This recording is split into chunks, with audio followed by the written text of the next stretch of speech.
according to the recent report, 5% of revenue of organizations go to fraud. Wow. 5%.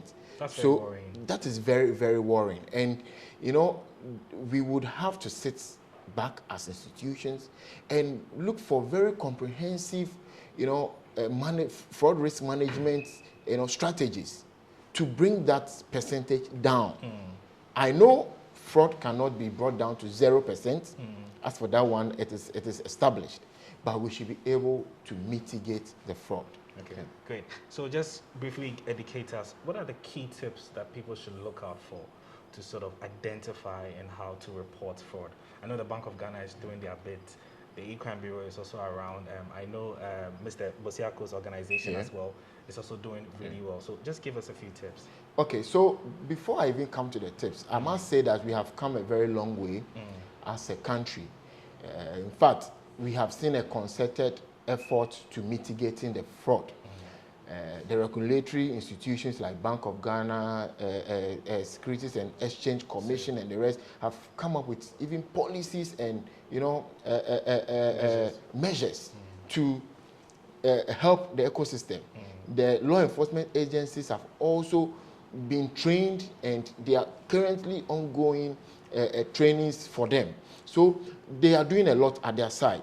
Now it is left with us as institutions and individuals to also protect our valuable assets. So now institutionally, you would have to, you know, do a risk assessment of your product, like I earlier mentioned. Find out where the loopholes or vulnerabilities are. If it is an IT system you have deployed, do vulnerability assessment and penetration testing on it. And when you are done and the results come up and there are certain recommendations, make sure you implement those remediating controls. Then now, let's talk about we as individuals. We would have to now be very careful with our online accounts. Okay. So if you have a bank account that you access online or even on your phone, it means that someone can take your phone and make a transaction. So you would have to protect your phone with passwords. Make sure your passwords are not just known by anybody at all. You should also install antiviruses or anti-malwares on your phones so that you protect yourself. Then also, you know, before criminals target you, even particularly the mobile money scams that we see, they profile you.